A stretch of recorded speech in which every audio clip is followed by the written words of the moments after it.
Welcome to the Isabella Banks YouTube channel. I'm Wizzy, your royal plug and part-time shade assassin. Tonight's royal update, phew, we're talking New York, heartbreak, trolling, and a little raspberry jam. Let's get into it. Now, I thought the Sussexes came to New York to bless us with good outfits and bomb interviews, and then bam! Harry and Meghan hit us with a surprise appearance at the Lost Screen Memorial. And yo, it's deep. Picture this 50 smartphones, each one locked on the screen of a child who lost their life due to the harms of social media. No frills, no hashtags, just grief turned into art and activism. This wasn't a red carpet, this was a wake up call. And may I just say that whoever thought of this is a genius.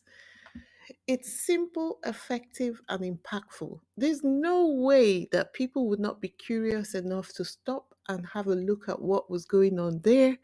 This is brilliant because even if you just stopped because of the novelty of what you're looking at, by the time you engage with the interface online or in the park where these smartphones have been set up, you're going to be asking about the reason why they're there.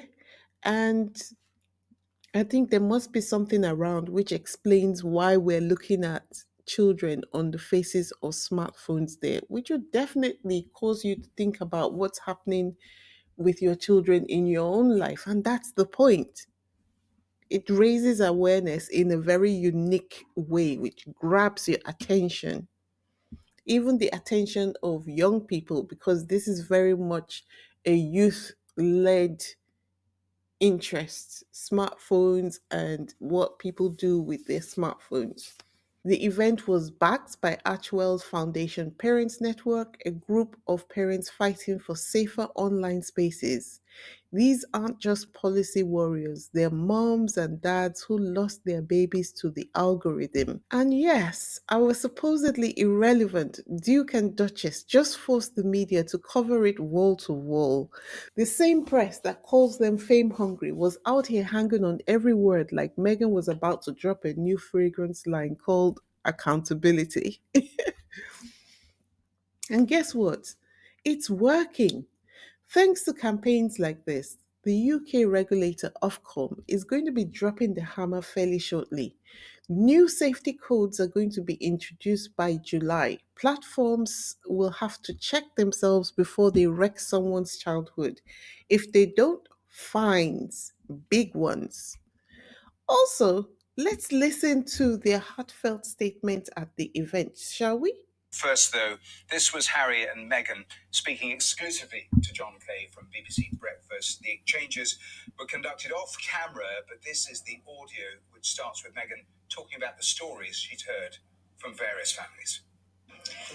These are families that we have been working with for several years, and the families from the UK, meeting them tonight, I think sort of speaks to the larger global issue that has been very present on all of our minds for years now, which is no matter how polarized the world is or what people may or may not agree on, one thing that we can all agree on is that our children should be safe. All of our children should be safe. And I think tonight all of these stories solidify that. I'm an incredibly new parent. So congratulations. Asking for advice because social media is so prevalent.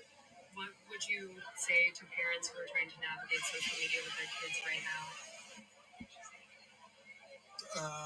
The easiest thing to say is to keep your kids away from social media. The sad reality is that the kids that aren't on social media normally get bullied at school because they can't be part of the same conversations as everybody else. Life is better off of social media. I say that as a parent.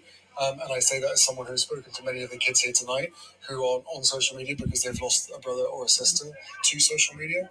But clearly, enough. Enough is not being done. Right?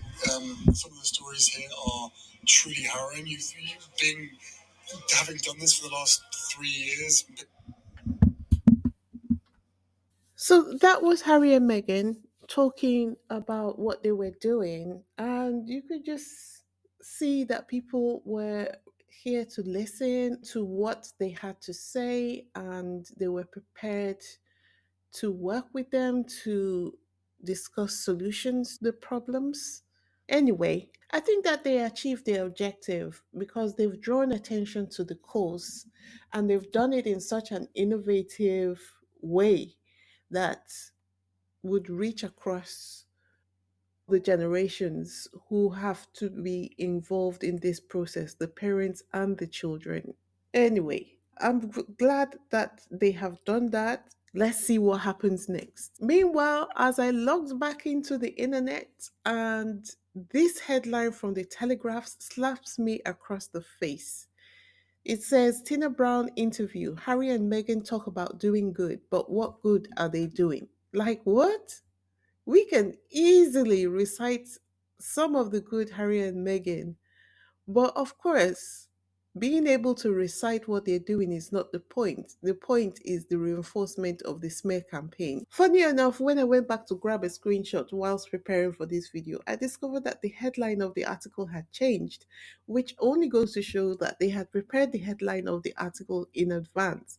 But when they saw that the Sussex parent network engagement had taken place, they quickly changed the headline, mocking the good work that the Sussexes were doing by calling them disaster tourists. Same body in the article, different headline. Can we talk about shame on Telegraph?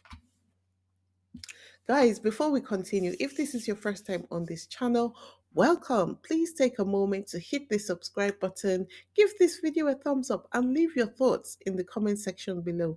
I would really love to hear from you. If you have visited before but you haven't yet subscribed, let today be the day you subscribe. Come out of the undecided camp and hit that subscribe button. We are on a mission to hit 10,000 subscribers before the end of May. Join us to hit that milestone. To my loyal subscribers who have been with me from the get go, thank you for sticking with me on this journey. Your encouragement truly keeps me going. Don't forget to hit the like button though and share your thoughts in the comment section below. Now, you all, let's pivot to the lighter side of this conversation, shall we? Did you guys know that Meghan sent a jar of her own raspberry spread to Alex Beresford? Look at his tweet here. He says, feeling jammy. Thank you, Duchess. My fave flavor as well. And then he has put a photograph of the raspberry spread on there with Megan's packaging and her handwriting as well. So obviously that was from her. That was so shady. You guys remember Alex Beresford? He's the same guy who stood up to Piers Morgan and accidentally knocked him all the way to YouTube purgatory. As this person on Twitter said, it was so sweet of Meghan to send Mrs. Beresford as ever products and baby gifts. A most thoughtful and giving princess. And to the trolls yelling, they broke up from the rooftops like they're auditioning for Love and Hip Hop Windsor. I present to you photographic proof. Harry and Meghan sitting on the wall. Kissing. Still together, still in love, still unbothered. Meanwhile, your fave royal couple is somewhere Googling how to make your marriage as bulletproof as Harry and Meghan's.